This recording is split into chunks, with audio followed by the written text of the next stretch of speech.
Hello, everybody. Well, you knew Les was coming, but got a surprise. Wait a minute, let me point the right way. Got a surprise over there on the other end. We Hi, got everyone. not just Les, but Stevie J too. So, welcome, Happy to be everybody. here. So I am happy to be so. here. Thanks for having me, Tammy. Oh, well, thank you both. I've already told them when we were backstage, I hit 201 subscribers last night. So, we're having a celebration today. Yay! Such good news. Awesome. Very Yeah, exciting. thank you. And I'm just going to run through and try to kind of say a quick hello to everybody. If I miss you, I'm so sorry. I've got Tina Mitchell, Elizabeth Mead, Justice for Depp, Wildcard, Nikki Harrison, Sarah Cat, Wendy Postma, and Stevie, we know you're here. And Oh, yeah. let's see, I think that's just about. And Mary Sue, just welcome everybody. Yeah, Mary Sue is in Texas. She's my friend I was telling you about the other day before live stream. She's in Texas and she's been dealing with all that crazy weather they had out there. So glad that everybody's here and just so excited to get this started. And I don't know if everybody has watched the video that Les just dropped with another one of Ambi Pants little, how do you put it, Les? Porky pies. Oh, hey, Keely. Porky pie. I was telling them, it just amazes me. And Les, why don't you tell them a little bit about the video and we'll just kind of start there, maybe, if you want to. Well, I was sent this article via Twitter, and I said, "You have got to be kidding me," because it was from 2016, June 6th of 2016. So her the confidentiality wasn't in place. She was free to roam the streets as she did. And she came up with this ridiculous thing, and we can debunk it. We can debunk the whole thing. And even when it comes to the LAPD, they said, "Oh, she had to go back and give a statement." I'm like, where is it? Yeah. Where is it? No one has seen this. And even in the deposition, and that's the thing I forgot to put in, even in the deposition, when it came to both officers, they asked both of them, "Have you heard back from her?" And they said no. They said that someone, it was either Ambi or it was someone on Ambi Pants's team, called the department, but they hadn't, that was it. They came, they left, and do you know what the police department said when Amber's team called? They go, "Amber who? Yeah. Who's Amber? Who? What? Who the F is Amber?" I don't know what you're talking about. Do I not know bet what they're you're talking wishing they about. didn't know her now, too. I mean, good Oh, Lord. yeah. Yeah. Hello, Gaelic. I don't know if I'm butchering your name, but hello. I've tried to say hello to you every time. But, but that's the thing. It's so amazing. And I always go back to something you said, Les. It's a lot of times it's not what she says, it's what she's not saying. But even like with her lies, somebody said the other night, careful, she'll turn it into her story. So Yes. it's just. And when you were talking about that story, I was like, wait a minute, that's what Johnny has to do or had to do. That was, and it's just so amazing. And oh, hi, Margot. Hello, welcome. Oh, she's making dinner. She makes some really good dinners. She'll tell me what she's having, and it always sounds delicious.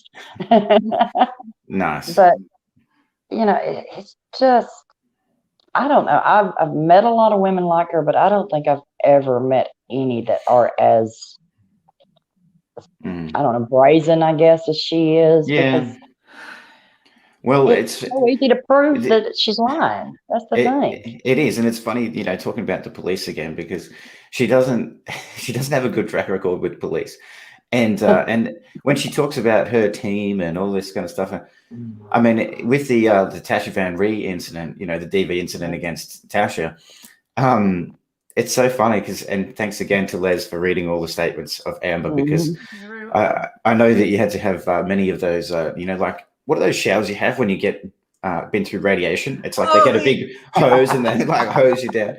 There's a tent outside now, permanently. So thank you. But listening to all of those again, and she got her attorney to to make a statement about that Tashivaan incident, saying that the police were homophobic and everything. And it's like, don't you bother to do a single background check? Don't you bother to do a single Google search? Yeah. Like, Exactly. you're just putting your foot in your mouth everywhere you turn, like every statement, everything you say. And, you know, she should have, I did that stream or that video talking about her blackmailing Whitney. She should have tried to blackmail herself. Like, I need to give myself 10 grand to shut up, because I'm saying just too much, way too much. She does say way too much. Mm. It like, I too have met people like her, and women, and they are crafty. They are very, very crafty, but nothing compared to what she's been able to get away with. And it's just the fact that it's mind-boggling, because we can so easily tear everything apart. Like we can just sit down and say, okay, what you got, Ambi? And she can tell us, we're like, nope, X, Y, and Z, because X, Y, and Z, that doesn't make sense. But it's almost like, I honestly don't understand how it got this far. Stevie, where'd you go? I'm still here. I'm still here. He might be getting his tank top on. Johnny's girl wanted to know where his tank top is. But go ahead. Yeah. I got distracted by the disappearance. There we go. I know. Sorry. It's today's magic trick. I'm disappearing and coming back. I got my own Schmeg fridge. So I'm in it now. They're back in stock on Amazon, are they? That's right. We've been looking for one of them. What you were talking about. It just amazes me how this has gotten so far. Like, I can understand why Johnny didn't want to say anything, because when we're in it, he's probably still trying to unravel everything. And so, of course, it's hard to debunk it. I'm sure he just wanted to get on with it and just, go live his life being happy.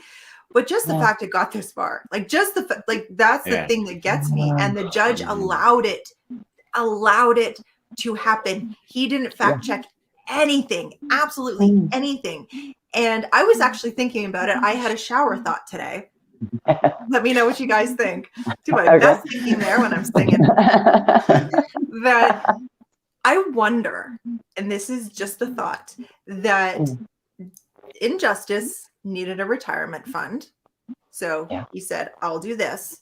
But he put so many holes in his judgment that he's like, okay, I'm going to take my money, but this woman is not going to be able to she's not going to get away with it. So when I go away, you can approve the appeal and do it that way. I still get my money. She doesn't get away with it, and justice is served. That's this morning. But you should shower more often. Having a conscience. Once every 2 weeks is enough for my brilliant ideas.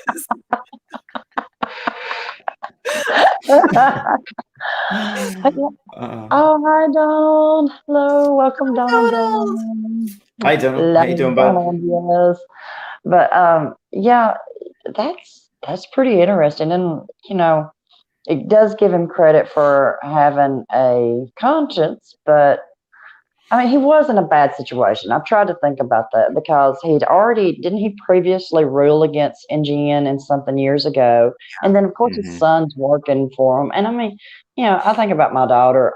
I'd do anything to protect her. And, I try to just not hate him that much, because I think about, well, you're doing it for your kid. It doesn't make it right, but you've done it for your kid. And, I don't know. It just that gives him a conscience that makes him a better person, at least. Well, I think you're a very good person, Tammy, because and I agree with you.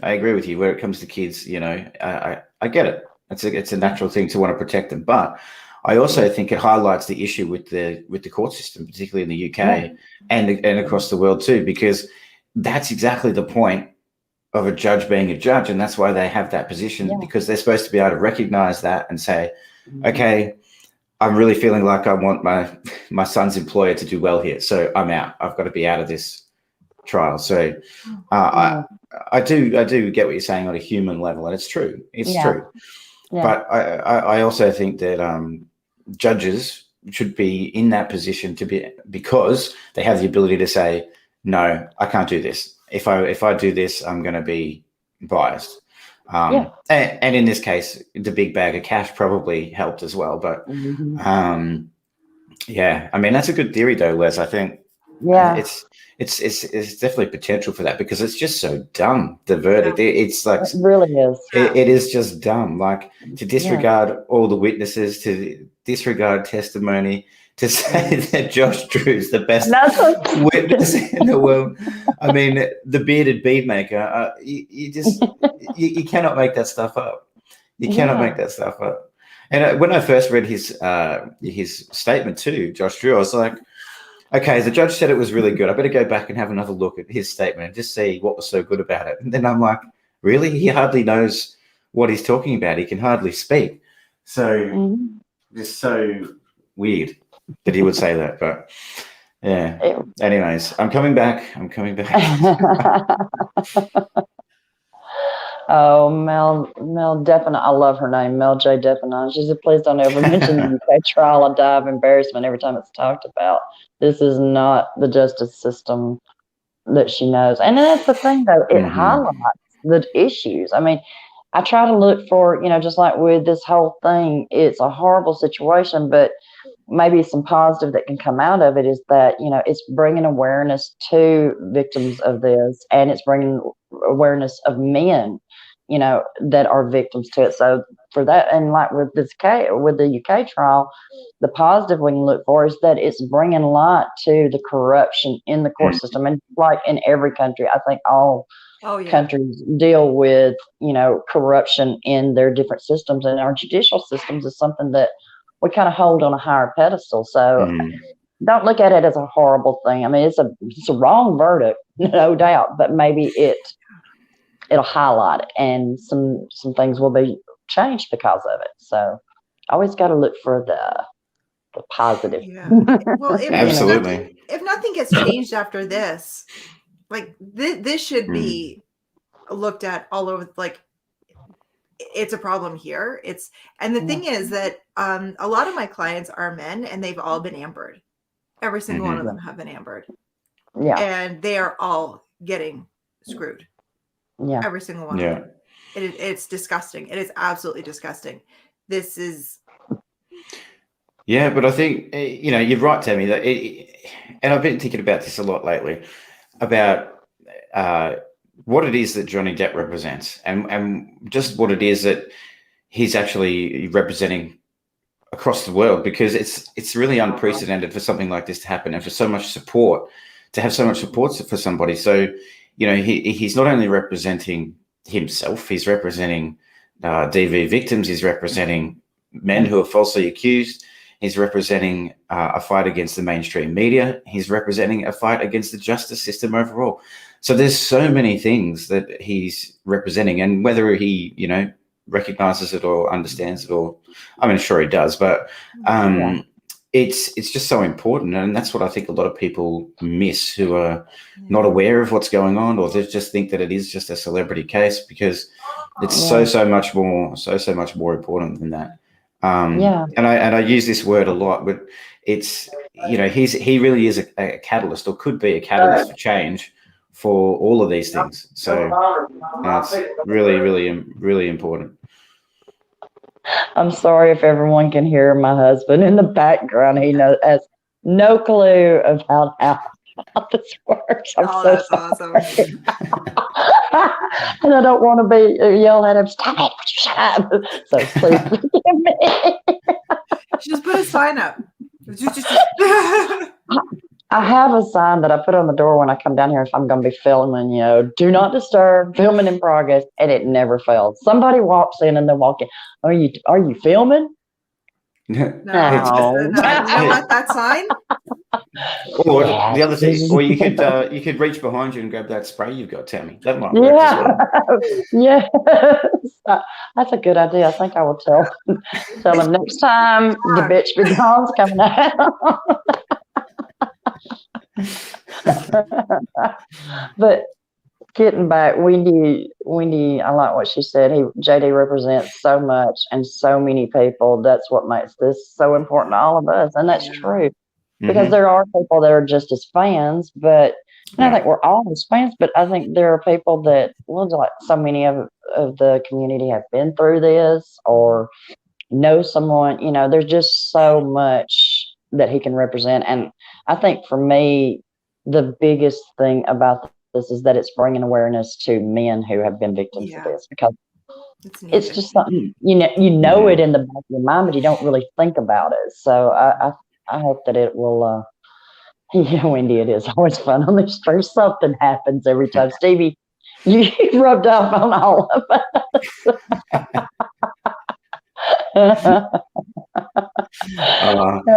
Yeah, and Rob brought up his gold digger statement. You know, she can't be a gold digger. She gave the $7 million. I mean, that is just that goes straight to what you said, Les. You know, you could use that right there as grounds for an appeal. And if your shower idea was on the mark, hey, that right there is grounds for appeal. You know, and that's just how ridiculous that statement is, you know. Well, because he didn't ask for any backup on anything. Like there was like he didn't ask for proof of anything. And he actually says it in the judgment. He's like, I didn't ask her for proof of this. When he was talking about her when she said her lawyer said that when she was getting her DVRO that she only needed like the last or like the most recent incidences or something. Like he talks about that of why there were so many incidences like after the fact. Like why didn't you just lay them all on the table? Like because she didn't make them up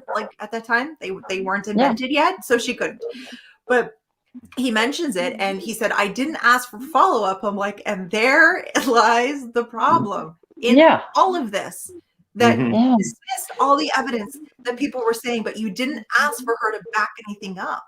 Like that's the frustrating part, is that we need to start asking more questions as a whole, as humans in general. We need to start asking more questions and stop taking people's words for things and just say, you know what, this doesn't feel right. Can you possibly back that up? And if they get offended, because a person with backup would say, absolutely, here you go. Well, People get back up. Yeah, but that's such a good point. That's such a good point. At least I don't have like my mouth wide open or something. He ignored so much though. Like he just ignored so much. And when it comes to what was I thinking about? What was it? I mean, he ignored so much. I'm trying to think of it all, but I had a point there for a second, and then I disappeared. It was which one was I going to say? I'm so sorry. Let me think for a second, because I want to get back to that though. But let me think for a second, because I had another point to make about that. Oh no, hang on, it's coming back. It was to do with Amber's testimony. So he missed the entire point of the trial, or of any trial. So he said, no, I don't care about the audio recordings. I don't care about that, because she's under oath. So whatever she says under oath, that's the truth. That's it, because she's under oath. Well, haven't you ever heard of like catching somebody out in a lie? Like that's what the whole idea of a trial is that you find out what the truth is. If it was just that everybody told the truth on the stand, no one would ever get convicted of anything, would they? Because a murderer would get up on the stand and go, no, I didn't kill them. Even though there's CCTV footage. No, I didn't kill them. And the judge must, okay, sure. You said you didn't do it. You're under oath. I guess we'll let you go then. So he missed the entire point of what the process is meant to be. And you're meant to be able to point out the lies. And, here's an audio recording that is just a conversation that is between her and Johnny, and you can hear plain as day what she says and admits to.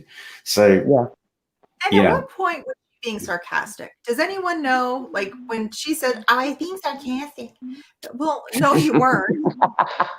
It was a very serious conversation that you were having, and so And that's just it. We cannot say, oh, I was kidding. I was being sarcastic. I was provoked into it. That's not the conversation that Johnny was having. Johnny and I were not having the same conversation. Yeah, you were, because the conversations lined up. Two people having different conversations. The conversations don't line up. You're not talking about the same goddamn thing.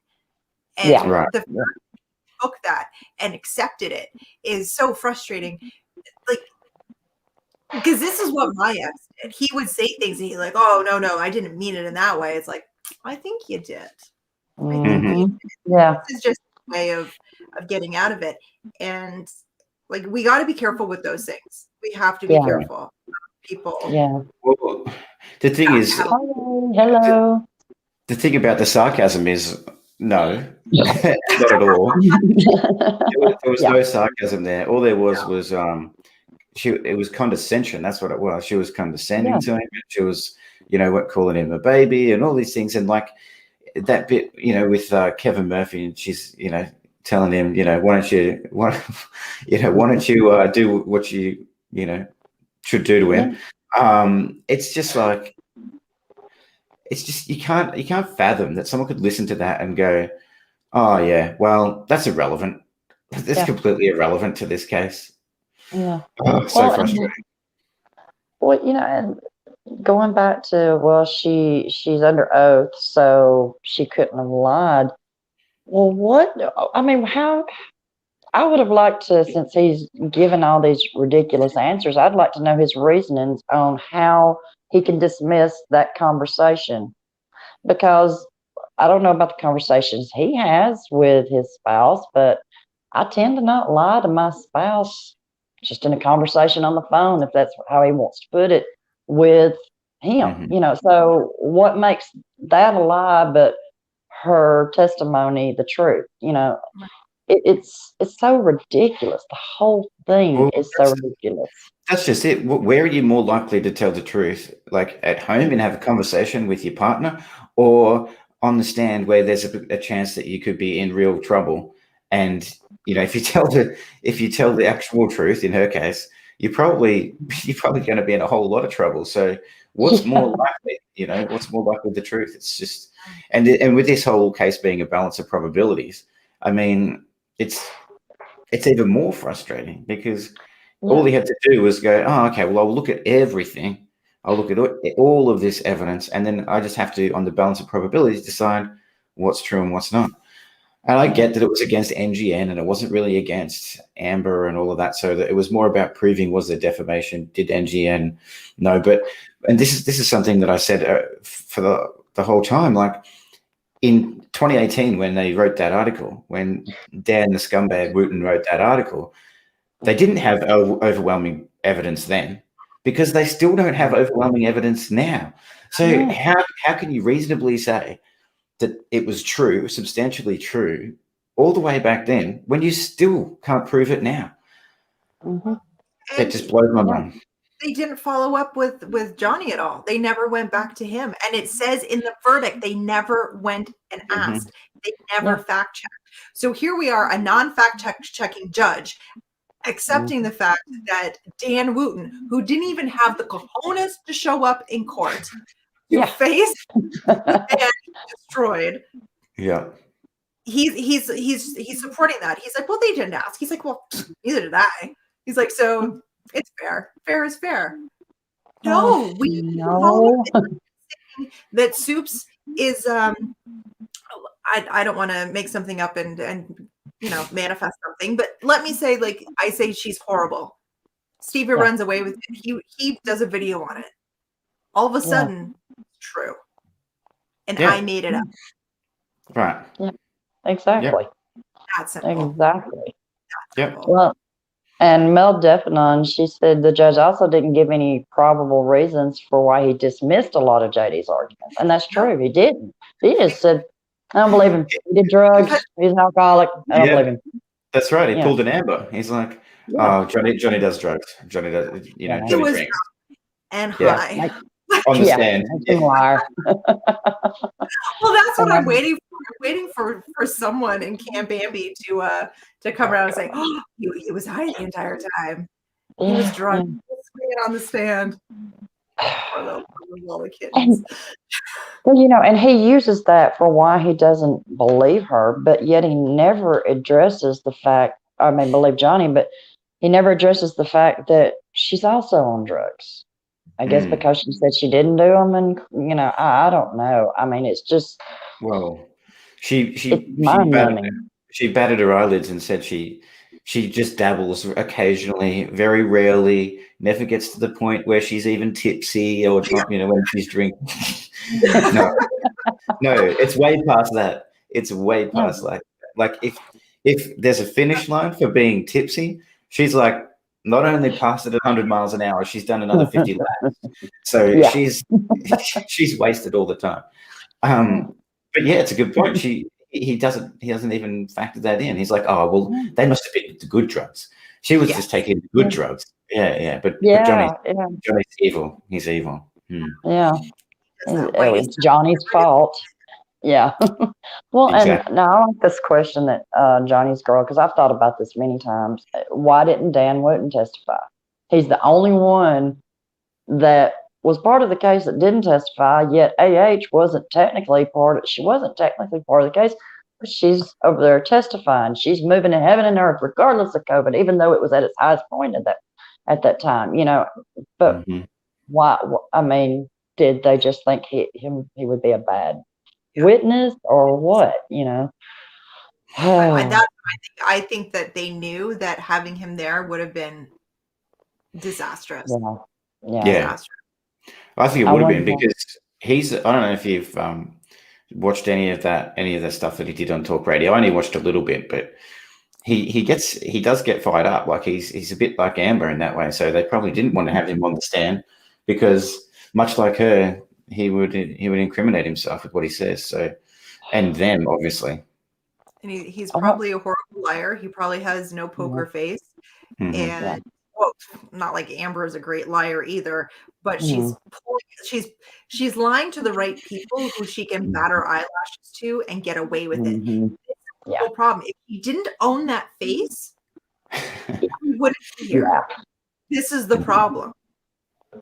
Yeah, and I mean that's true. And that's you're saying you've known women like her. I have too, and that's what they always used. It's usually very attractive women, but they used their looks to I'm sorry, I decided to act stupid for a second, but they use their looks to get what they want, and and it's just like men just like.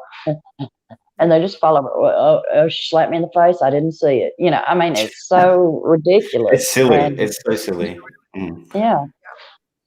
But what's so funny is it's all catching up to her, and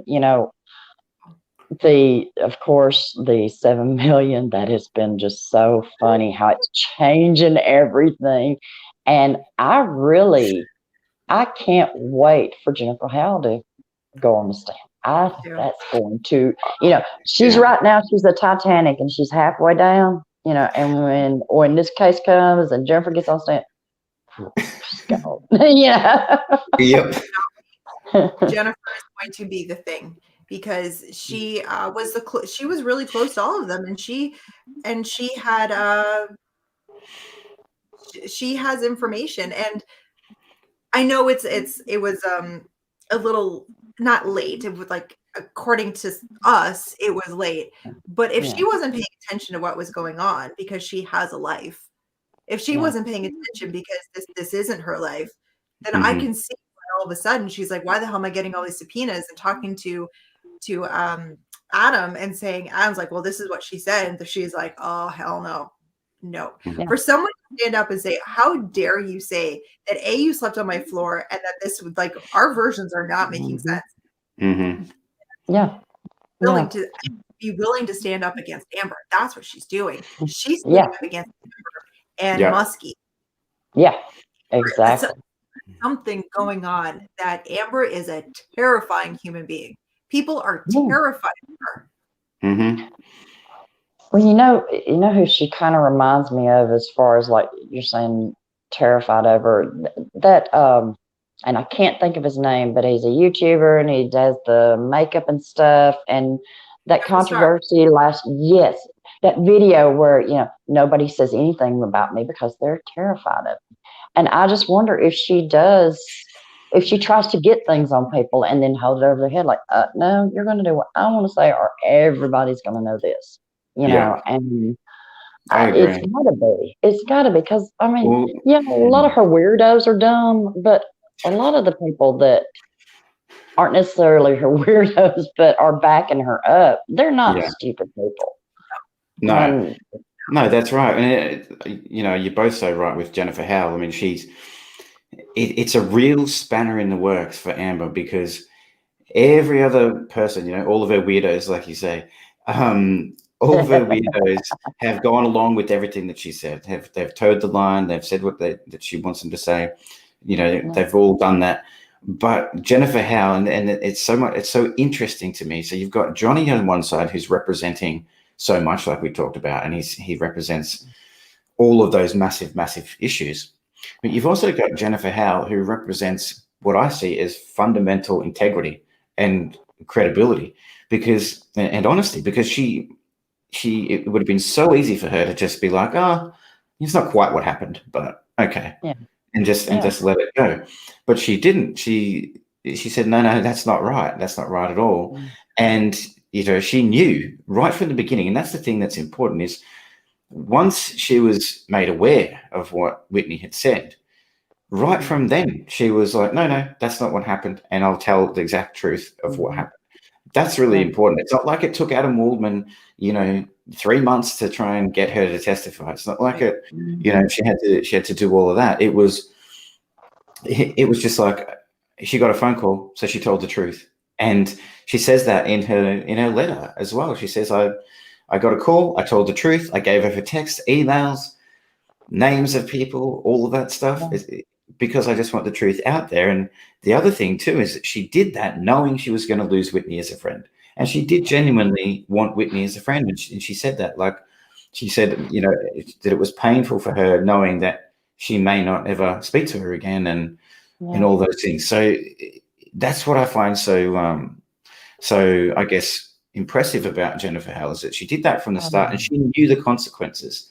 And since then, she's posted on her Instagram, some interesting posts about how Team Amber have come after her and others at Art of Elysium to try and get them to change their stories, try and get them to say what they want. But I guess under her leadership, I suppose they're not capitulating and they're going to just tell the truth as they heard it. So very important, very important. well, and I think about too in that what she sent to Whitney. It seems like she was more concerned about her and her well-being and her getting out from under Amber and Yes, making her son and her husband and making a life for themselves.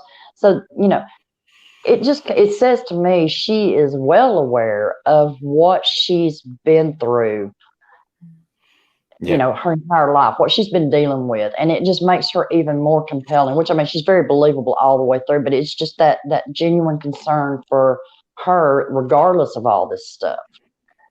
And, I'm really impressed with her. And I think she's really going to be that final nail in the coffin for her. Yeah. Jane, hey. It says, is it true that the Toronto tapes have been destroyed? That's the rumor, but I haven't heard anything definite. Have any y'all? No, I haven't heard anything. Of all the things, okay, apart from the magical incident that Les did a video about on today, the Toronto tapes are something we haven't heard really anything about. So it's going to be interesting. It's going to be interesting to see. The Toronto tapes is because she lost her shit over it. The other audio, we're like, well, we all want to know about. Yeah. You're done talking about it. No, exactly. Something they're done talking about. I think about a thing or two.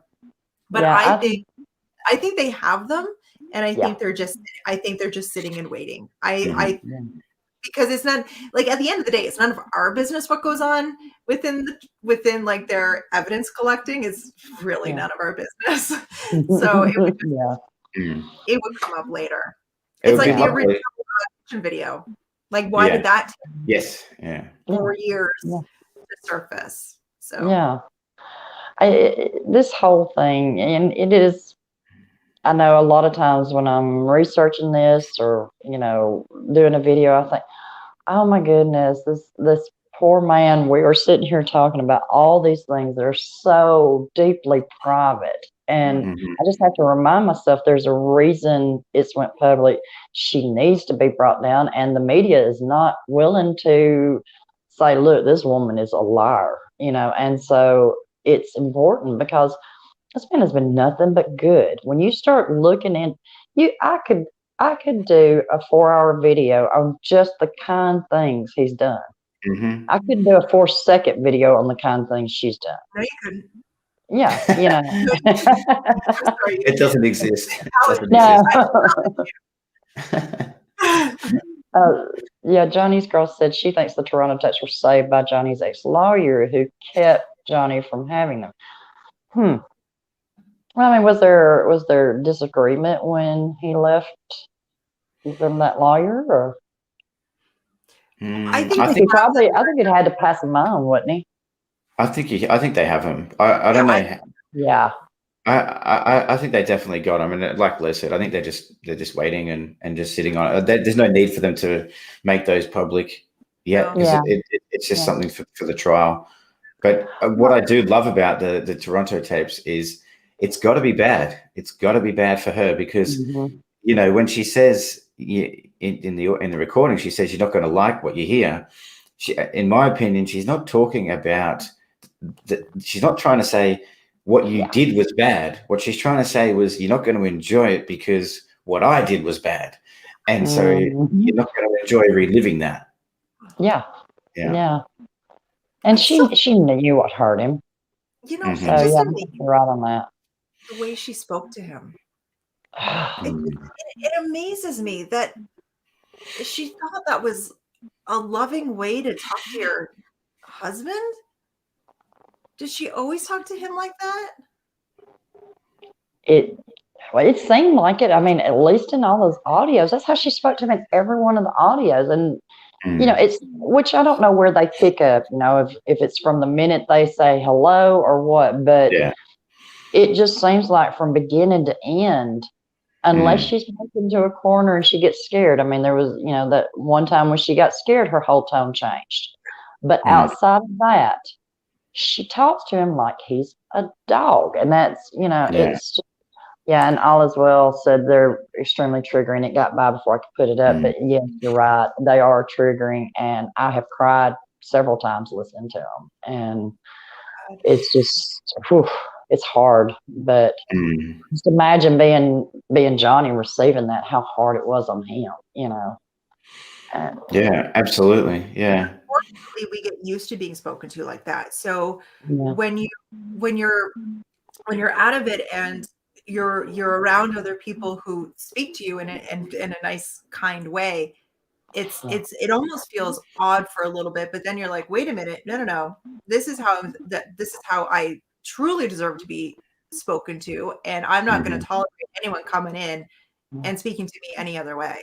So yeah, I'm really, really hoping that this is not only something that Johnny can, move on from and understand that he mhm, should not be spoken to like that, but everybody else who listened to it too, to say, Mm. no one should be spoken to like that. I don't care who we are. I don't like everyone deserves, especially from the person who says they love you.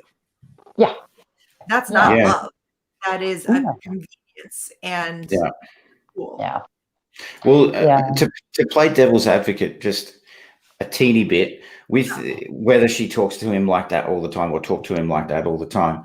I'm going to say she didn't talk to him like that all the time because she was love bombing him too, right? So she was making him feel good for other things, and that's what kept him in that, and that's what kept him saying, I love her, so much." And then in the end, that's why it took so much for him to realize and say, "Do you know what? You were never there.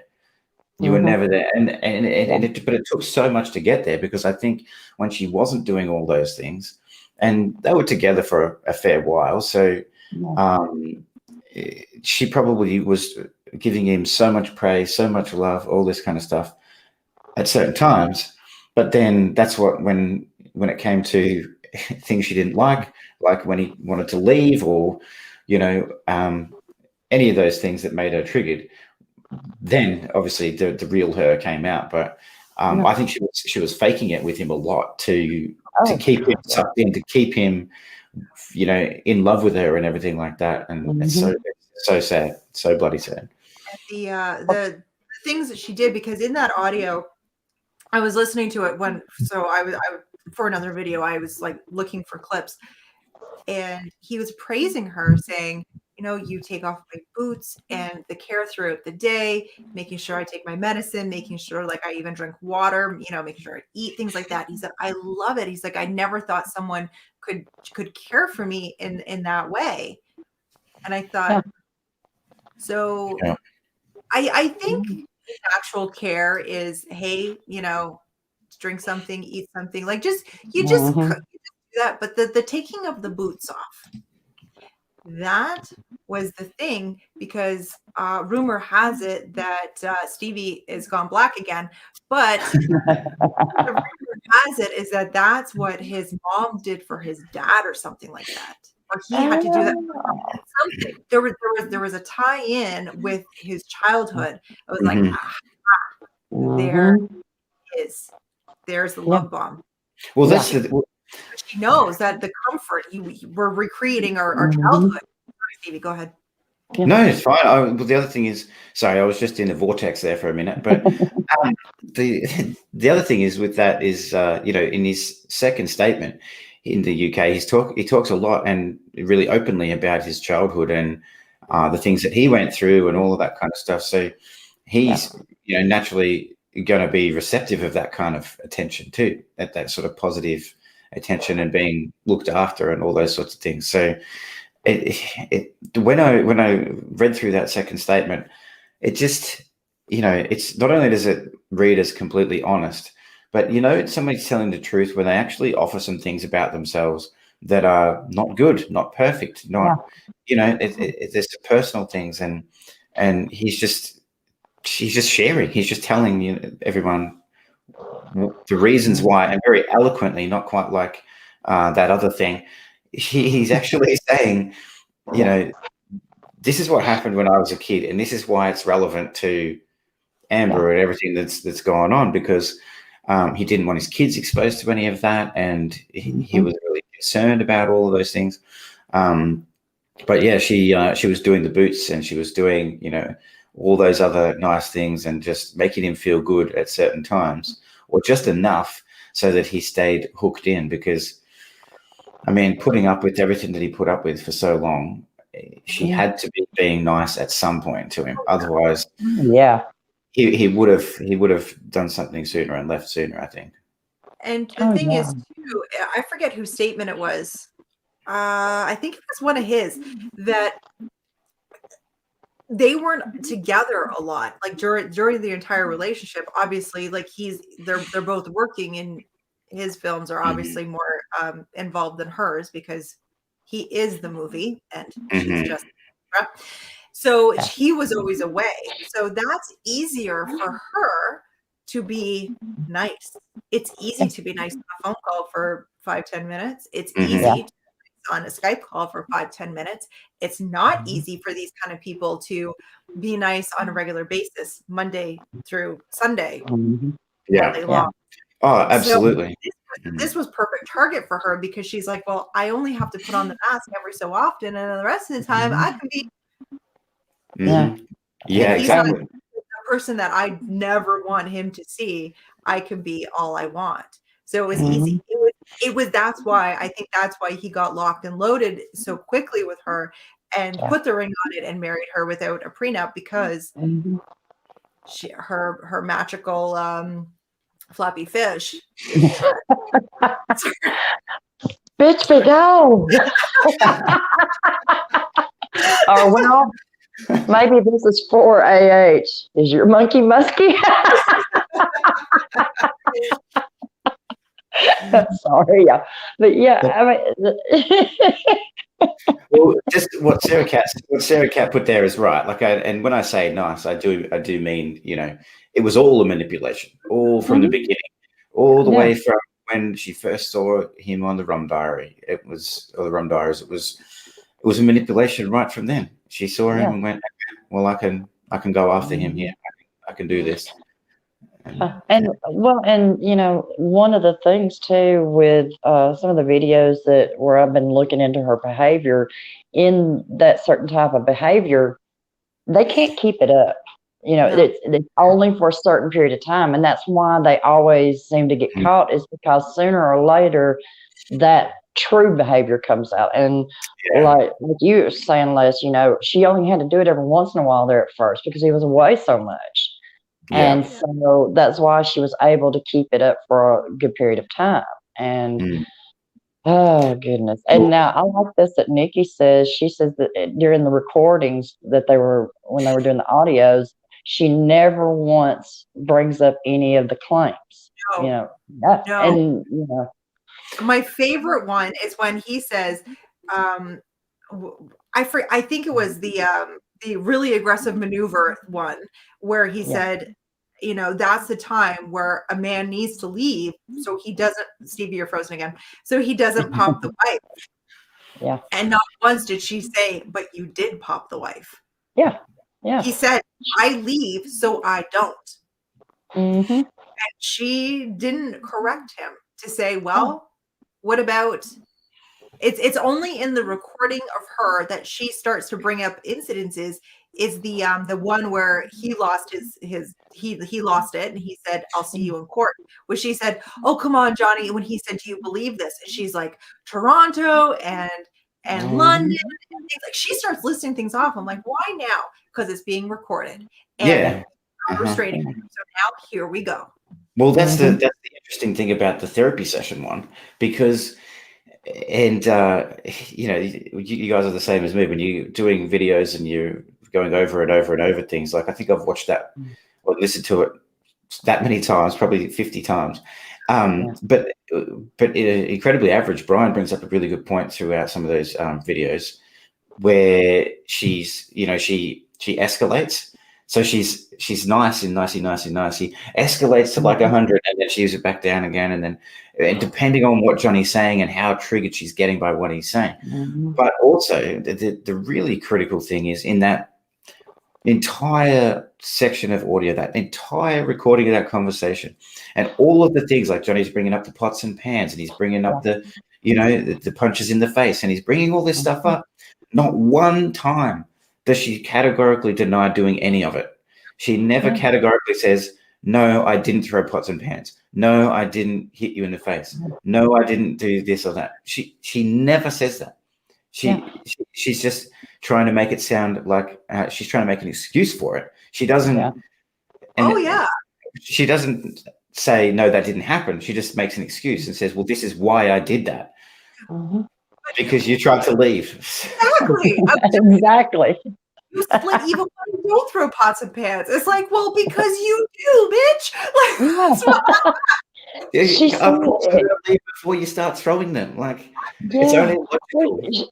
And she seems genuinely surprised that she doesn't seem to understand why he leaves. It's like, and then she turns it around and she's like, I'm fighting for us and you leave. And I'm like, are you really this is the thing? Because she seems actually in that moment where she's like she just really can't grasp why he's leaving. Why doesn't he want to fight too? and shortly after, and around that same part too, it's like she's prepping herself for Elon Musk, because she starts like going, what big words can I say here? So she starts saying non sequitur all the time and saying, she says it about 3 or 4 times, and it's like, hang on, it's not that. Why are you even saying that? Because what Johnny's saying makes complete logical sense. You can't say that throwing pots and pans has nothing to do with him leaving. That's exactly why he's leaving, because you're throwing pots and pans. And he even says, like you said, Les, like you don't want to be there, because that's what might make you want to pop the F and Y flag. So you got to get out of there, because it's a violent and aggressive maneuver. You're going to be out of there. I feel we could probably reenact the entire audios. But yeah, maybe that's the next project down the track. But So frustrating. So very frustrating. Yeah. It is.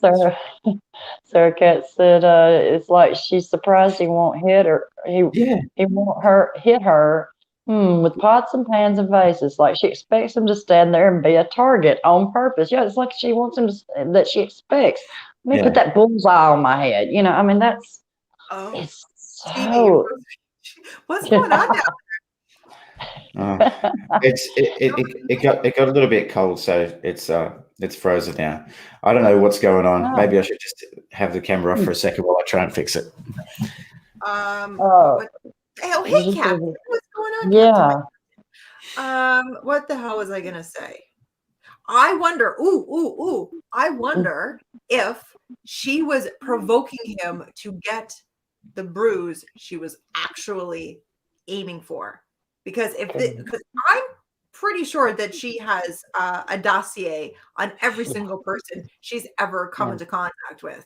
So if she said, like, if this was a hoax from the very beginning, what if she was provoking him to get him to lash out so she can say, there you go. How easy was that?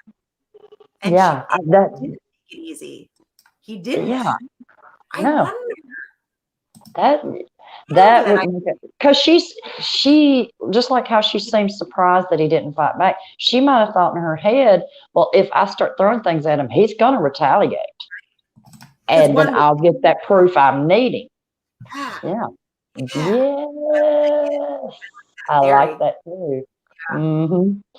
Yeah, chat's agreeing with it too, Sarah and Wendy. Yeah, that makes a whole lot of sense. Yeah, because that's the way she thinks. She's plotting, or like the southern mamas will say, she's trifling.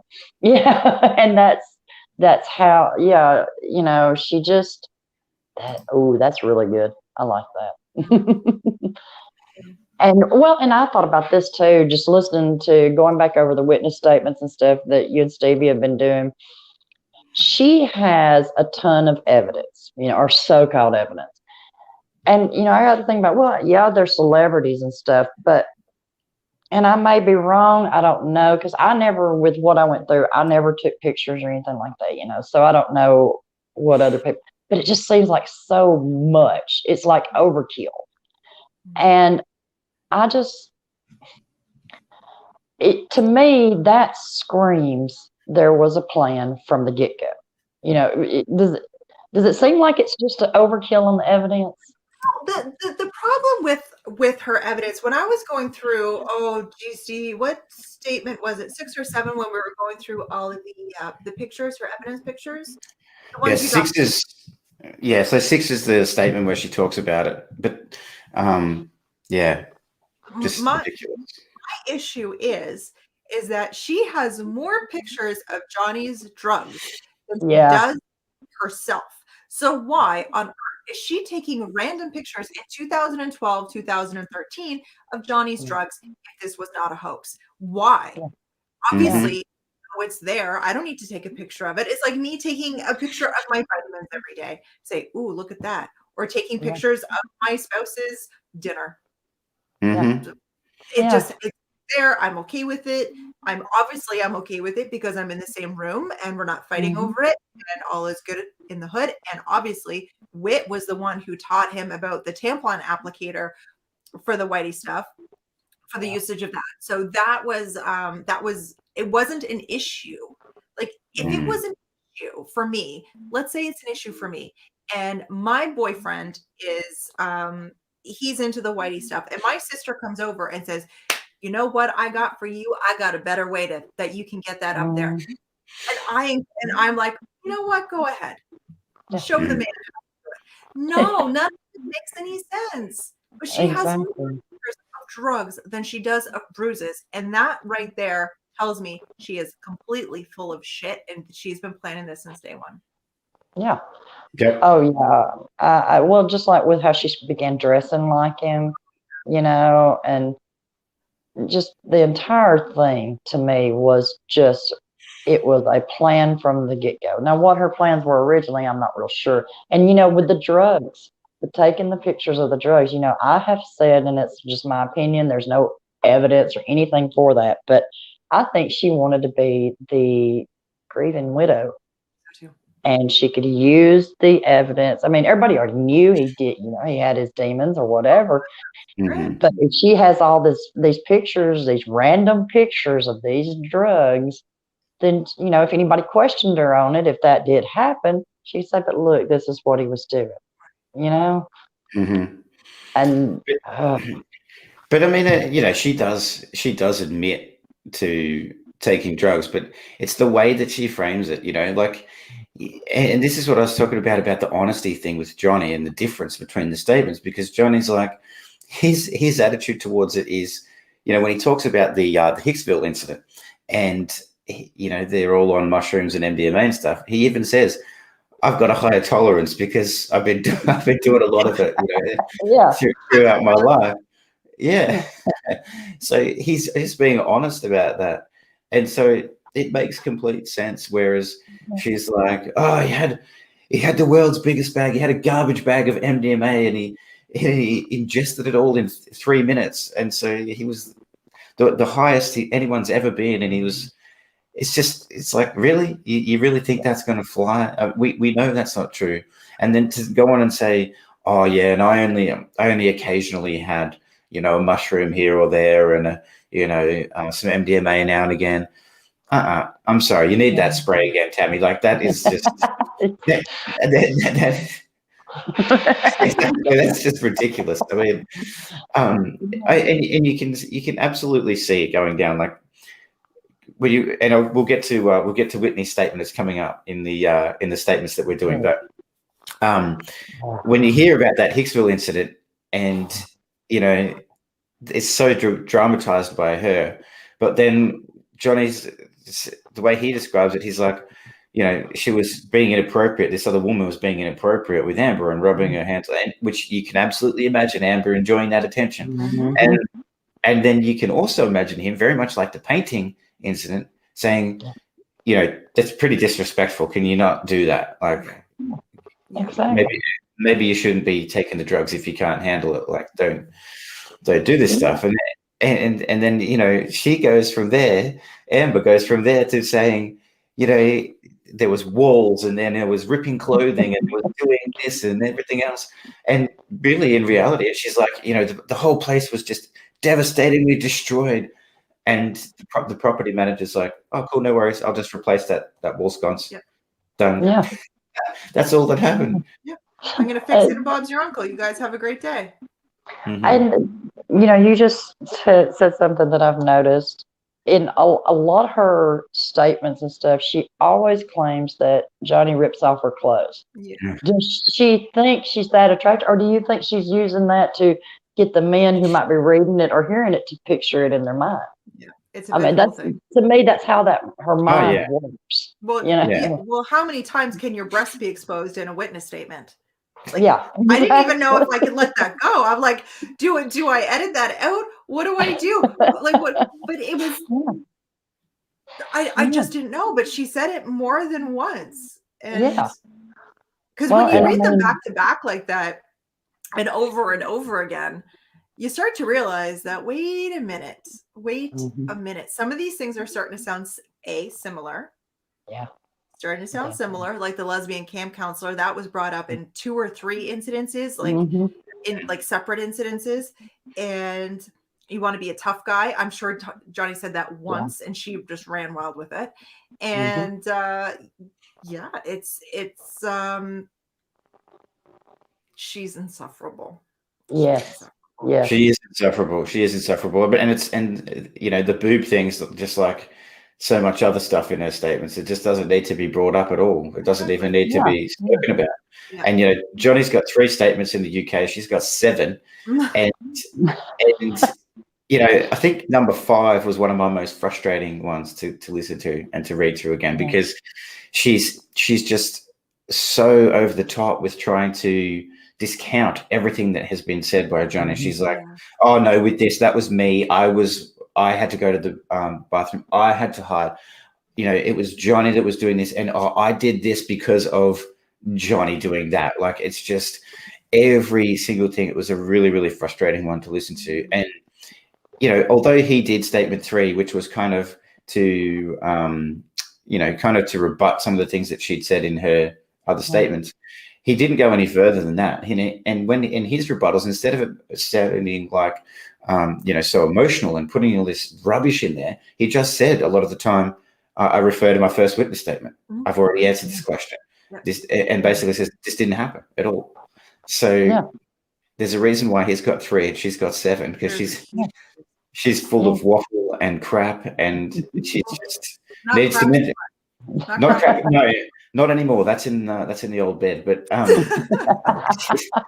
she's every opportunity to say something new or to say something else and to embellish and throw the boobs in there. She is just going to. Yeah. And and I think it was calculated in that she's imprinting that image in people's minds. When they read it or hear it or whatever, she's taking their mind off the fact that she's standing there telling a big whopping lie, and getting their mind on the fact that, hey, I was naked yet again. Don't you want to picture me naked? And it's like, good God, no, I've seen fish. I know what they look like. Please, no. Please, no. I do not want to know anything about that at all. No, because she mentioned it a few times within the not a hostage situation, that she was naked on the floor, wet. Yeah. Done. Right? Stevie? Yeah, exactly. Right? Stevie's like, right? My eyeballs out. Yeah, I'm gonna be sick, but yes, she started off like that, and she's just trying to. It's like she also. So not only did she read a bad script and then come up with this whole thing, but it's like with that part of it, she's like, "Oh, I know what else I need to do. Let me watch the start of some adult films and see how their storylines start and finish, and what they mention in there. Oh, there's a woman lying naked on the ground and she's wet. Well, that sounds like the perfect end to this scenario. I'll write that in my horrible little script of how I'm going to take Johnny down. Yeah. And another thing, and Wendy brings it up, what she's done to Johnny, it always turns into what's happened to her. Or she steals people's stories. If she hears that something happened to somebody, she's going to say, well, that happened to me. And, unless you're the queen at doing that voice. But, I mean, it's just, the thing is, she has nothing that she could go in there. And the only way she could go in there and tell the truth is say that this overly kind man put up with me for all these years. That would be the only thing she could say. And he was nothing but kind to me. He put up with me. And she's not going to say that. Yeah. Well, no. She's beyond repair at this point. It is either lock her up, or lock her up. Pick your country. I don't care. Just lock her up. Because no one is ever going to believe anything she ever says ever again. I don't understand.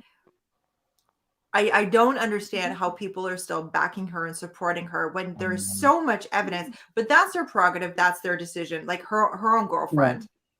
I guess love is blind, but she can never have something happen to her ever again, because no one's going to believe her. She's perfect target for this kind of behavior now, because no one's going to believe her. Like that person will actually come to her and say, tell the world, Amber, no one will believe you. And it will be the most honest to God thing she has ever heard in her life. Those words are going to come back to haunt her, I feel. And I don't want that for her. I don't I want her to be okay. I don't want her to be hurt, harmed, injured in any way, emotionally, physically, spiritually, whatever. But your karmic debt is massive. If it's not this lifetime. Well, and it's already starting to get her. I mean, you can't get much worse PR in Hollywood than to have it come out that you promised money to children, sick children, and didn't give it to them. I mean, that's they purposely pick up kids and take pictures with them because it makes them look good. And for this to come out about her, good Lord. Now, this that Captain Obvious put, I don't think I'm familiar with it, but I'm curious to know if y'all are. Have you read Melissa Benoist's story? Yes. Says it's so similar to the story H told. She almost thinks that Amber may have knew the girl and stole the story, like she did with Kate James. And now I'm not familiar with her. Me Is either. She's the phone one, right? Is she the phone one? I think she's the phone one. Her boyfriend actually did. He actually did these things, like May 21st incident. Okay, yeah. And if that's the one, if not, Captain, let me know if I'm mixing this up with someone else. Mm-hmm. But it was so similar. I may do a side by each on those, actually. Oh, Sarah Cat said she played Supergirl. Is that right? Yes, that's her. That's her. Yes, in the phone. Okay. Right. Yeah. And too close she probably would have known her. Yeah. Too close to home. Yeah. Because what are the odds that a phone? Because phones, I have tried to throw this thing so that it hits like this and with an impact that's actually going to do something. And I can't do it. I don't know if my hand, like if I don't, it's a bigger phone too than what she would have had at that time. But I can't get it to where it doesn't hit like this. It always hits like this, not like this. I can't get a good baseball pitcher. Yeah. And it's an odd thing. It's an odd thing. Mm-hmm. Very, very odd. And that picture is odd too. Yeah. I'd love to know when it was taken. I'd love to know. Well, don't trust the pictures that were submitted, though. No. There's no data there and everything. And I mean, the other thing too about the phone incident is, or that May 21st incident, is that, oh my gosh, there's so many things with it. But they were in there. I said Rocky was already in there. She had to have already been in there. She never went past the security guard. She never went past Jerry Judge and that. And Johnny was in there for such a short period of time. Like he says in his statement, it was 1 minute he was in there before Jerry Judge and who was the other guy? Was it Sean? Sean Burt. Yeah. He was in there for less than a minute before they came in. It just absolutely blows my mind that the judge, the media, anybody with 2 eyeballs and 3 brain cells could not figure this thing out. And the other thing that I keep saying is, sorry, I just saw Sarah Kat's comment. I was just going to say that the Schmeg fridge. Yeah. She got in the Schmeg fridge. Or that was in what, Penthouse 5, was it? I forget which penthouse. Oh, no, it was at Sweetser. It was at Sweetser. So she went over to Sweetser, got in it, and swooshed her way over. She just swooshed. And that was. And then Amber used it after that because she just remembered about the door in the Bahamas, and she's like, "Oh, where was that door from? Actually, I need to get that door back to where it came from." But it's just it is also just so stupid. It's so stupid and so easy to call out the flaws in everything. And I really wish Jerry Judge was still around. Rest in peace, Jerry Judge, because in Johnny's first witness statement, there's a quote there from Jerry Judge talking about May 21st, and he says really, really importantly, and I don't know why this got dismissed by the judge again, but Jerry Judge says he wasn't drunk. He wasn't drinking that day. Yeah. So the fact that Amber says, "Oh, Johnny turned up and he was drunk and high and he was swinging Magnum bottles everywhere." Well, the people who were with him all day said he wasn't drunk or on at all. And she said that they both, her and Rock, both said that he picked up a Magnum of wine while the Magnum he was drinking out of. But Magnums are pretty big. Yeah. And he walked into that elevator with no bottle, no bag. He left with his bag. The thing he came for, he left with that. There was no goddamn bottle in his hand. So where did he get it from, Amber? maybe you were drinking it and he picked it up and said, "Oh, you've been drinking this again? Did you drink all this today? Put it down." You're getting a bit tipsy today. Well, Is this your second or third bottle? yeah, exactly. The other thing too about that night is that's really interesting is Isaac Baruch as well, because so he got home around 9:30 that night, and his statement says that he was like, there was wine on the floor and there was a mess, and he was like, "Oh, they've been partying again," as in Amber and her friends, and so. And he's again, and he saw them, and so I actually think, and Les, I think we've talked about this, but I actually think there was he caused a problem for them, because remember that's between the first set of police officers and the second set. So I think what happened is after the first set of cops turned up, they actually partied a little bit, and they actually spread some of that stuff around. They put some wine on the floor, and even though they left it perfectly in place on the wall, they smashed that window frame and just left it sitting perfectly there on the wall. Yeah, and then and then all of a sudden Isaac turns up at 9:30, and they're like, "Oh, crap, we've made a huge mess here." So you got the first set of officers saying they saw nothing. Then Isaac says he saw wine and everything spilled, and I believe him. And then the second set of police officers turn up, which is at this point, they now all say that they had cleaned up by the second set of police officers turn up, and they saw nothing. So what did they do in that period between 8:30 when Johnny left and 9:30 when Isaac Baruch turned up? What were they doing? They were going around maybe smashing a few little things, pouring some wine on the floor, making it look like Johnny had done what they were going to say. But Isaac turned up and they were like, "Oh crap, we weren't expecting you to be here." Yeah, you're not supposed to be here. I think Liz Mars, because she's another one. Hey, Sarah Cat, that's another one that we're excited to learn more about and hear from, because I'm gonna call a little bit of bullshit that she knew how to use that Schwenk fridge with such precision that she was able to go from penthouse 5 up to the pool area without actually leaving penthouse 5. Pretty impressive work right there. That's fancy maneuver. Yeah. Lauren Shapiro is another one. Thank you, Sarah Cat. That Lauren Shapiro is another one that I would really, really like to see her phone records and face when she answers the question. Did you or did you not call 911 that night? I want to see her face. Yeah. Well, and I'm trying to remember. I think it was Sweet Chastity that said something a while ago that I thought was, let's see, and then let me find it. But I thought it was really, when you were talking, I thought, oh yeah, I had this a while ago, but I thought this was pretty good. Johnny threw 30 bottles in Australia and missed every one, but he got her with one shot with the phone. And and somebody had said something about, he can't see, he's, has, so, all these things that are known about him that really she hadn't even said that is not true, amazingly. But he managed to pop her with that phone, and according to her, nearly knock her eye. She felt like her eye was going to come out.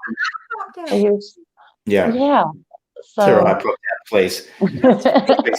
give me a goddamn break. I mean, her eye nearly popped out. Like, I watched that video you did the other day, Tammy, of the horrible things that happened to a real victim, and please, I saw Amber after.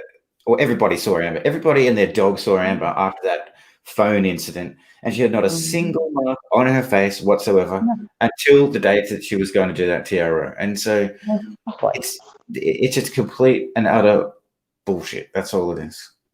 That's all it is. And no, sorry, I was just going to say the other thing too with all of this is if we just think about Johnny, right, in his mindset of that night when he went there, he was already knew he was going to divorce her. He already knew all that was going to happen. He was going there to pick up some stuff, like she wanted to have a little chat or whatever, obviously to set him up, but he was going there for that. He was thinking well enough ahead to have his security guards there. He knew that something could happen. So he was not in the mindset of, like he never was, but he was not in the mindset at that point especially knowing he was going to divorce her, knowing it was over, all of those things. He was not in the mindset of, well, I'm going to get really aggressive here and throw a phone, or I'm going to, I'm going to do something abusive here, because he was checked out already. He was checked out of the relationship already. So, it's so much more believable when he says, I threw the phone over my shoulder, expecting it to land on the couch or whatever. That makes complete sense, because he's done. He's over this crap. And so he's like, whatever, and throws the phone behind his back. Okay, maybe it brushed her face. Like, maybe it lightly just brushed her face on the way down. But it sure as hell didn't do what she said it did. Exactly. Well, and Keely Talks did that video, and she got a picture. Both of them went viral, where she used 3 lipsticks and an eyeshadow. And Keely, tell me if I'm wrong, but she used that, and she recreated those bruises exactly. I mean, so well done. yes, it was so good. But I mean, and that's the thing, is it goes back to something you said earlier, Stevie. It's so easy to disprove every bit of this, and it's mind numbing. Well, I can't think of. Go ahead. No, but his legal team's great. They've pointed out a whole lot of stuff. Everyone, all the other creators, everybody's really fantastic as well. But really, all they need to do to present Johnny's case is start the playlist of Incredibly Average's Brian's videos, and it's like, oh, okay, case closed. We know it's bullshit, and with Brian working on that, that animation software he's been working on, I'm really excited to see the next video. I can't wait. Hopefully it's going to be soon. But am I wrong? Like, they could just play his videos, and then that's the case. Like, she's done. Problem solved. Yeah. I mean, I know just watching those videos, that was what, I didn't really know anything about the case.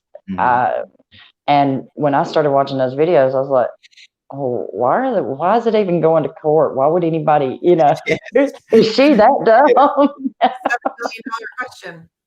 Yeah. $7 million question. Well, this is the thing. Now, I just thought of this then. Do you guys think that there was ever any talk of a settlement from Amber? As in, because you know how these cases can be settled out of court. Yeah. Do you think that she ever offered any kind of settlement to Johnny to say, well, I'll do X, Y, Z, and we'll settle this out of court? But the problem is, I feel like the problem is that the only thing Johnny would have wanted would have been a confession about how she lied, and she would never give that. No. She would never give that. Exactly. He would have wanted his name cleared. She's like, and he's like, well, I can't do that. It's that simple. I think he did, because they were able to settle the divorce and her blackmail nonsense. They were able to settle that the day before they were going to go to court, and that all the restraining order stuff went away. Yeah. Well, and too, she would have probably offered to, if she did offer a settlement, she'd offer to give him money. And I mean, we've already seen she can't be trusted to give money when she's supposed to. So.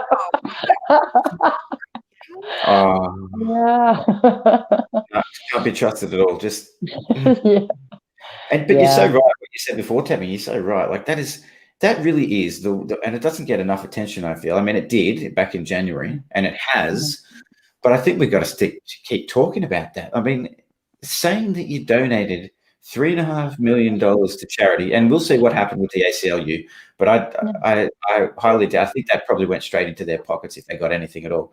But the Children's Hospital, she said she donated $3.5 million to sick kids, and she didn't just say it once. She didn't say it in a way that was ambiguous. She said it categorically multiple times, and she didn't. I mean, that is huge. And okay, the media covered a little bit, but they're not giving it the same coverage that they would if this was Johnny that had done that, or if this was anybody else. It's just it blows my mind that they're not talking about it still. The problem I have is that if you Google Amber Heard, it is article after article after article of how this amazing woman donated $7 million over and over and over.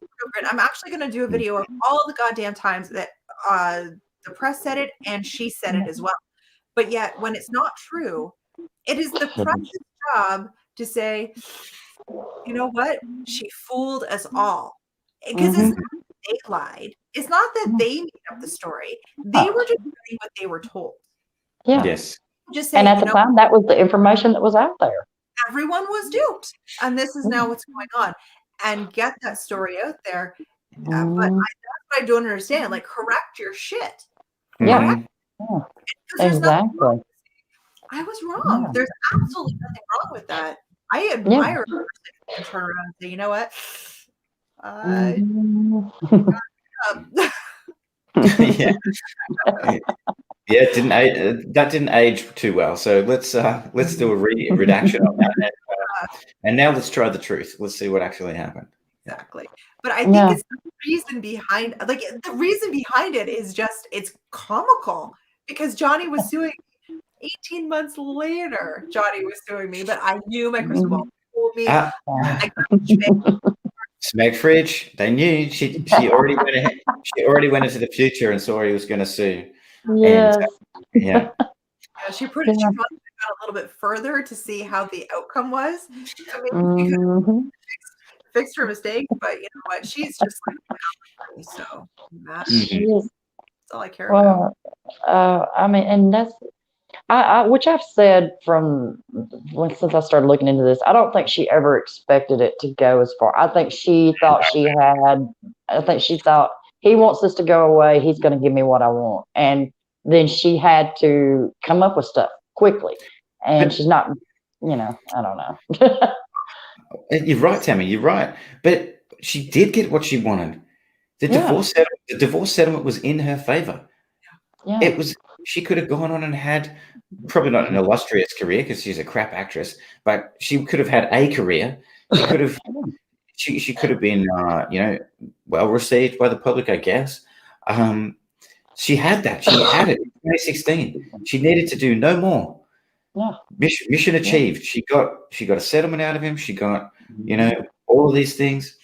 But then she wanted to go public. She wanted more. She wanted to be a part of I can't say this, the UN. She wanted to be the front person and spokeswoman for ACLU and this and that and the other bloody thing.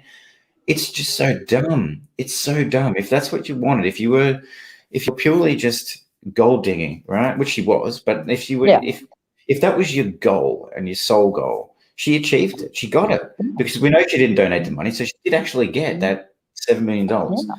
And then for some reason, well, it's just her personality, I guess. Maybe she felt like she was fading away a little bit, or maybe because of Aquaman, she felt like she was more important than she actually is, and she was like, "Oh, Roberta, what have you been up to? Oh, well, I've been doing this this Time's Up #Time's Up thing.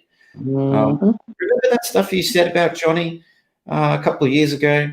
How about we talk about some of that? How about we get some of that out there, and we'll make you out to be this big victim and everything. It'll be so good for the cause, and you'll feel really good." And what they didn't expect was for Johnny to go, you can't say that about me. You can't do that. Yeah. And so, then she didn't expect this. She didn't expect this.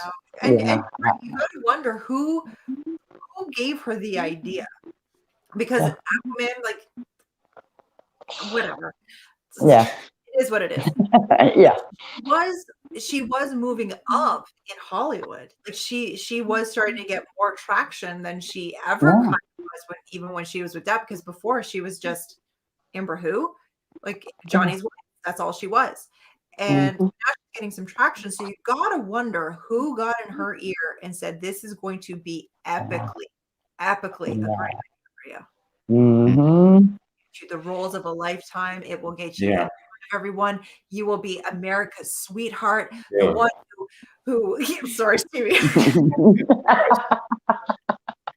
Face it at all. But I just wonder who stroked her ego to the point that she's like, you know what, I can do this. I can lie my pants. Well, I really do think Roberta Kaplan and the, maybe not just her, the Time's Up lawyers and that whole movement, because I talked about it all that stuff becoming and all these hashtags and stuff becoming a product. And so, and you link that to the amount of money we've seen that Roberta Kaplan and the board members and all that, all their plush holidays and everything they've had. But then also linking it again to like the family court stuff that we talked about with Greg Ellis and the, $55 billion a year industry. Like $55 billion is a lot of money. So there's motivation for them to say, well, who can we find? Who's high profile? What are these high profile cases? And of course, Roberta Kaplan's a lawyer. So she could go through all these cases and see, okay, what was this that happened with Johnny Depp? Interesting. Well, he's really high profile. He's the highest you can get as far as high profile goes. And at the time, he's associated with Disney and with Warner Brothers, two of the biggest companies, and also, especially Disney, the most willing to cancel people based on tweets and based on just the most ridiculous things. So I really think Roberta Kaplan was a huge driving force in that. I don't know necessarily who linked the two up, whether it was her directly or there was someone in between, but I really think that she was a catalyst for it. Yeah, I think you're onto something with that. I really do, because it just all links together and it makes sense, and it gets her back out because, like you said, Les, Aquaman was what it was. She's gaining some traction, but most people still didn't know who she was. And so, and she was never, like you said, she's never going to be a A-list celebrity or anything like that. But with all these little hashtags and all these movements, and then somebody either, she may have realized that her little story could get her traction and clout with these people, or somebody was in her ear going, and she's like, yeah, I can do this, and I can get something from it. And boy, is she getting something from it. That's what I love about it. Yeah. I don't think that if you asked her 4 years ago, I'm sure this was not the plan she had. No. I'm sure. No. But again, like she got what she wanted. But even if she had stuck with one incident, and I say this all the time, stick with one incident. Just go with Boston. Just stick with Boston. That was enough. Yeah. And you could have almost just done whatever you wanted about that one incident. But when you throw in, 14 and then change them all along the way as well, And then throw in a bird, and there's, for some reason, it's relevant to mention Johnny hiding meat in Australia as well. Like, and I don't mean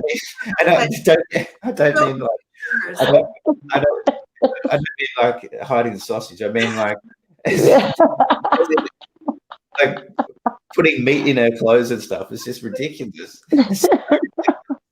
Yeah, I remember when I first heard that, I was like, what? Wait a minute, what? I think I was watching Incredibly Average the first time I heard that mentioned about the meat. And I was like, wait a minute, let me stop and rewind that. What did he just say? It's like, who even thinks of that? I did hear that right. Well, that's just it.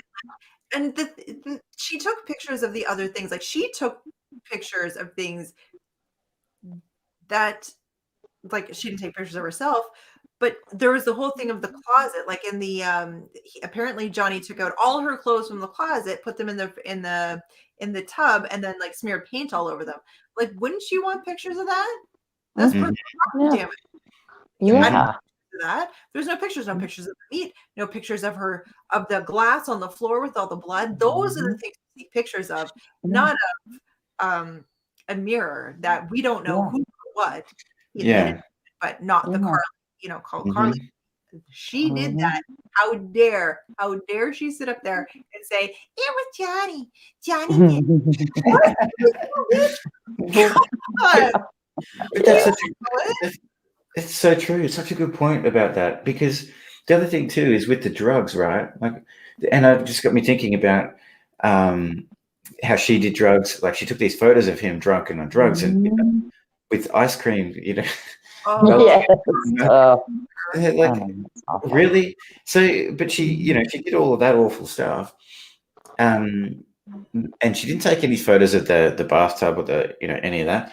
But also, the judge pretty much just omitted the whole fact that she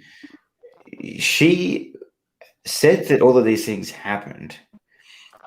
She just her word. That's it. Just her word, and never fact checked any of it at all. Like not one thing. And one thing that really pisses me off is the dates. Like they got the damn dates wrong in Australia by like 4 days. So how on earth can you let that slide? It's like, oh well, I'm sure she was just a little bit traumatized. Huh? So Traumatized. so traumatized that she was so traumatized that in her declaration for VA, it actually says for 3-day not a hostage, she actually said that they were planning their upcoming marriage. And as I'm reading, I'm like, no. She didn't even she couldn't even add up the dates and say, you know what? Oh, like, no, sister, you were already married. And then she kept going on about how this upcoming marriage. I was like, now she's gaslighting. Yeah. Now this was that's right. I went through everything. I'm like, no. Yeah. It's funny that she said that. She forgot that they got married, considering, remember, she worked so hard to make it happen. She worked so hard to make that marriage happen. Well, and like going back to Australia, Johnny lost the tip of his finger. Yet this woman, it was a hostage situation, and he drug her through all this broken glass naked and all this. There's not one picture of any of these cuts and bruises except a little scar months later. But she took pictures of the painting and, and all these other, but there's not, and it was all, he lost his finger because of the violence he was committing to her. Not one picture of her injuries. Exactly. It's exactly. But y'all, go ahead. Oh, sorry. I know it's time to finish up, but I was just going to say, and that Jerry Judge, that audio from Australia as well. She's going off in the background, and you can hear her. You can hear her. She's saying like, "What have I done? What have I done?" And Jerry Judge says flat out, he goes, "That's the guilt talking." Like there's so much evidence. I don't think I've seen something with so much audio of the actual people talking who were involved in the case, directly talking, and it's just so obvious to me. It's so obvious to me. But look, I hope the VA judge, Mr. White, is keeps doing a good job. I think he's been doing a good job. Old Bazza, and then Jennifer Howe's going to be really important too. And I think tomorrow or the next day, I'm going to have a chat about some more of the court documents for VA, because I'm really intrigued by Johnny's by Johnny's request to have everybody testify by audio-visual means. I'm going to do I'm going to stream about that tomorrow. I think maybe. Yeah. Well, if you got anything else you want to talk about that might let us know what's going on? No, not really. The statements will keep coming for the UK. So thanks again, Les, and I hope you enjoyed that hose down after each one. But it's they'll keep trickling out. I think there's another 38 another 31 to go or something. So there's going to be a lot of those, but no. Otherwise, I'm just so happy to be here. Thank you so much for having me, and congratulations on the 200 subscribers. Very impressive. I'm so glad y'all are here. It really means a lot to me that y'all are here, and I've had so much fun. I love it. I know I was thinking about this morning, all those times that I sat and watched y'all's live streams, and I'd be interacting with you, and a lot of times, I can't talk fast enough, or it's not enough characters, so it's been fun to get to just sit down and talk to you about all of it, because a lot of times things would go by and I'd be like, dang, they're already on to something else, Yes, know exactly how you feel. Exactly how you feel. Well, Les, anything you wanna talk about before we finish up? No, I'm just working on a few other videos to get out, and that's about it. I've just been working away, obviously doing for Stevie, but now that I'm done that, I can focus on something else. Like I do have something else in the works, but I don't want to say what I'm doing just because people may start asking for it and it's not ready to go yet. Yeah. So I that's know the how only that thing.